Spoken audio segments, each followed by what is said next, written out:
पारिश्रमिक कम मिलने से पारंपरिक उत्पादों से जुड़े लोगों की इस पेशे में समय के साथ दिलचस्पी कम होती चली गई। नई तकनीक ने भी पारंपरिक उत्पाद से जुड़े पेशे की राह कठिन की है। वहीं कैमूर की ओखली से मुनाफा कम होने पर पारंपरिक उत्पाद से मोह भंग हो गया है।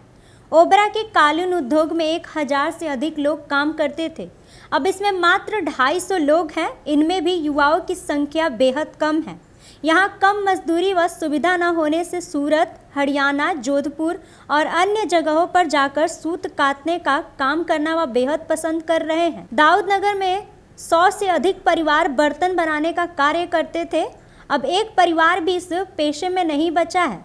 नवीन नगर में सूती चादर, तौलिया, गमछा, रुमाल आदि का निर्माण होता था। इस कार्य में भी सैकड़ों लोग जुड़े हुए थे, अब इसमें गिनती के लोग कार्य कर रहे हैं। आरंभ के दिनों में 50 मजदूर और 80 बुनकर कार्य करते थे, अब कुल आधा दर्जन लोग ही इस कार्य से जुड़े हैं।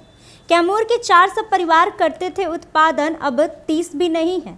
पत्थर के पारंपरिक उत्पाद में 400 परिवार जुड़ा था। वह छैनी हथौड़ी से कारीगरी कर सील, लोढ़ा, जाता, चक्री, ओखली आदि बनाते थे, लेकिन अब 30 परिवार ही इस कारोबार में हैं। इनके परिवार की युवा पीढ़ी तो पारंपरिक उत्पाद तैयार करने में दिलचस्पी ही नहीं दिखा रही है। वहीं कैलाश गोंड ने बताया कि पहले पत्थर सस्ते में मिल जाते थे।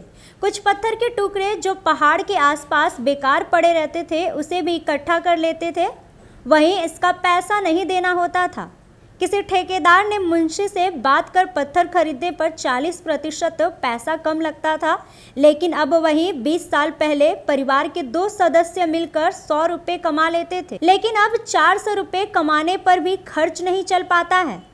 कैलाश के पोते रमेश गोंड ने बताया कि पत्थर से उत्पाद तैयार करने पर सीना व कलाई पर जोर पड़ता है, आंखें खराब होती है। बताते चले कि सासाराम जिले में पत्थर की बहुलता के कारण पत्थर से निर्मित उत्पाद का उत्पादन बड़े पैमाने पर होता था। करवंदरिया में पत्थर का पहाड़ होने के कारण करवंदिया, बांसा व अमरा तालाब के क्षेत्र में पत्थर से निर्मित पारंपरिक उत्पाद सील, लोढ़ा, ओखली व उजाता के उत्पादन के लिए मशहूर था, लेकिन पत्थर निर्मित उत्पादों की मजबूती के कारण यहाँ निर्मित उत्पाद राज्य के अलावे अन्य प्रदेशों में भी जाते थे।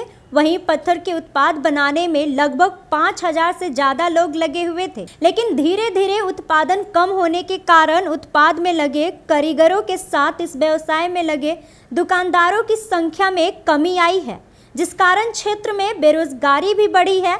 जहां 15 वर्ष पूर्व तक पत्थर निर्मित उत्पादों के उत्पादन में प्रत्यक्ष रूप में 5000 लोग लगे थे, वहीं अप्रत्यक्ष रूप से 10,000 लोग अपने व अपने परिवार वालों के लिए रोटी का इंतजाम करते थे। वहीं वर्तमान में संख्या घटकर लगभग 200 के आसपास रह गई है।